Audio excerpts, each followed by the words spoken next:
France Bleu Provence. L'info ce matin, Lucie Barbarin. Une nuit en garde à vue pour rien. Une vingtaine de supporters de l'OM arrêtés par erreur à Saint-Etienne. Ils sont colères, les supporters. Vous les entendez à 8h. La plupart des collèges et lycées en grève. Aujourd'hui, une manifestation devant l'inspection académique cet après-midi à Marseille. 8e de finale aller de la Ligue des Champions. Le PSG privé de Cavani affronte ce soir les Allemands du Leverkusen. Les municipales, c'est sur France Bleu Provence. Pape Diouf a mis fin au suspense. Il a révélé hier le secteur dans lequel il se présente. Et ce sont les 13e et 14e arrondissements les plus peuplés de Marseille en plein quartier nord face à la tête de liste Front National. Stéphane Ravier, bonjour. Oui, bonjour. Vous être donc candidat à la mairie de Marseille et leader régional du FN. Pape Diouf qui vous défie dans le 7e secteur. Mauvaise nouvelle? Un de plus, serais-je tenté de dire, parce que ce n'est pas le premier. Évidemment, le candidat socialiste, l'héritier du système Andrieux, Monsieur Avzepian. Et puis, il y a aussi le candidat UMP, avec Madame Cordier, qui avait déclaré, lorsqu'elle a rejoint cette équipe, qu'elle la rejoignait justement non pas pour combattre l'insécurité, le chômage ou la pauvreté, mais pour combattre, elle déjà, le Front National. Voilà, écoutez, Monsieur Diouf s'inscrit dans cette ligne. Les électeurs, les habitants de ce secteur qui subissent tous les maux que subissent les Marseillais, et de façon plus exacerbée encore, eh bien, ils les apprécieront. Voilà, ils sont dans certaines cités au chômage pour 50% d'entre eux. Ils vivent dans une grande insécurité. Mais justement, le 7e secteur, vous le savez, c'est un secteur où il y a beaucoup d'abstentionnistes. Ce sont des voix qui pourraient se tourner vers Pape Diouf, qui n'est pas un candidat classique, entre guillemets. Oui, écoutez, pour l'instant, il n'y a pas d'envolée dans les sondages, même si les sondages, il faut relativiser leur importance. Mais ces abstentionnistes, moi, je compte bien qu'ils se tournent plutôt vers ma candidature.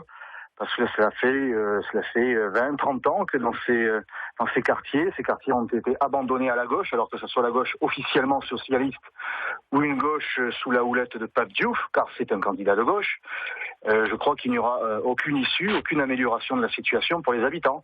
Moi, j'invite les électeurs qui se mobilisent d'habitude ou ceux qui sont dans l'abstention, eh bien, de se mobiliser pour un véritable changement que j'estime incarné désormais. Alors, Stéphane Ravier, hier, vous avez présenté votre feuille de route économique, votre programme économique. Faire des économies à Marseille, ça passe selon vous par une réduction de certaines subventions.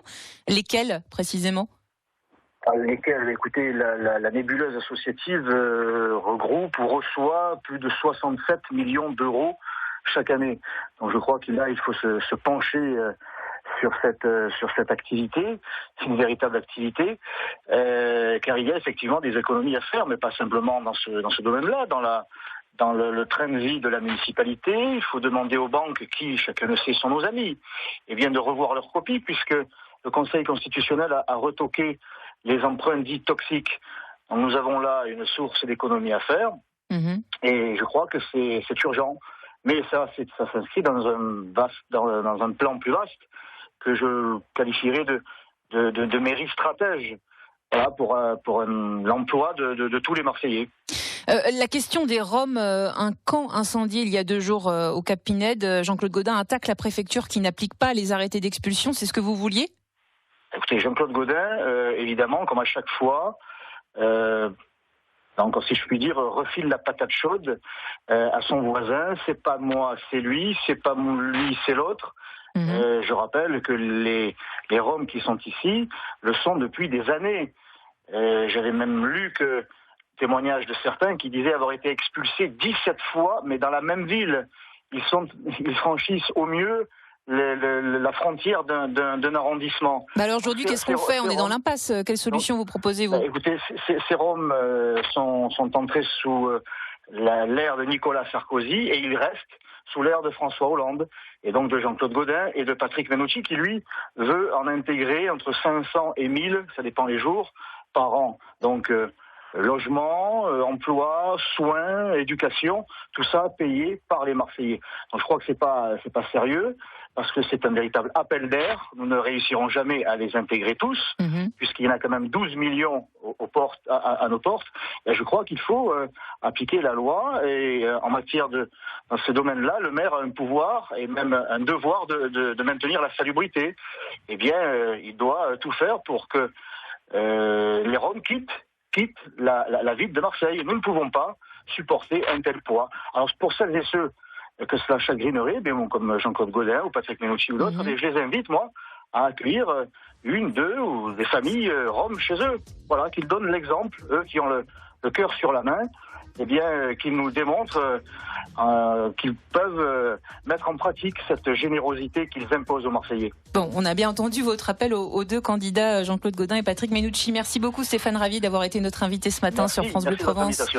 Bonne journée à vous. Je rappelle que vous êtes candidat à la mairie de Marseille et tête de liste FN dans les 13e et 14e. 8h-5, les municipales donc sur France Bleu Provence. Tiens, justement Lucie, la place des femmes dans ces élections. Eh bien, il y a bien sûr beaucoup de candidates, mais selon une étude menée par l'IFOP, 70% des personnes interrogées par un sondage récent souhaitent voir plus de femmes devenir mère, M-A-I-R. Hein.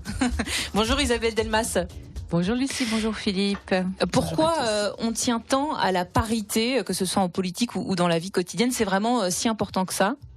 Oui, parce que c'est le résultat du constat des déséquilibres constatés entre les hommes et les femmes.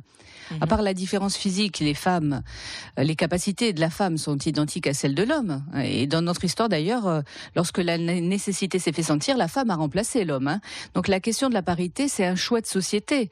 Depuis la Révolution, il y a eu les droits civiques reconnus à la Libération, il y a eu les droits économiques et sociaux des années 70. Il s'agit désormais de définir des droits porteurs d'une réelle égalité. Alors certes, nous parlons aujourd'hui de la volonté de favoriser l'accès aux femmes de façon égalitaire dans la fonction publique, mais il y a aussi de nombreux efforts à accomplir dans les domaines des salaires, de la responsabilité à la tête des entreprises, de l'emploi, etc. Donc il est normal de se battre pour la parité. Mais c'est seulement à partir du moment où elle veut dire égalité des droits et des devoirs à compétences égales. Ça serait nier sa valeur, sa capacité, son potentiel, que de donner la préférence à une femme parce qu'elle en est une et non parce que sa compétence est reconnue. Ça serait même très humiliant. Est-ce qu'on doit choisir une femme pour ses qualités personnelles ou pour sa qualité de femme ? Donc nous devons être vigilants. Le choix de la parité ne doit pas inverser la tendance et devenir également une inégalité pour les hommes. Donc là, on a par exemple l'exemple de la loi qui a récemment égalisé l'autorité parentale et renforcé la place du père dans l'éducation des enfants, ce qui prouve que la parité est respectée. Mais attention au bien fondé d'un modèle égalisateur qui nierait les différences entre les hommes et les femmes, différences qui font la force de notre évolution. Nous sommes complémentaires, la parité c'est l'équilibre, tirons parti de nos différences pour encourager la réalisation de soi. Merci beaucoup Isabelle Delmas pour votre analyse ce matin et à demain. À demain. Voilà, donc analyse tous les matins sur France Bleu Provence.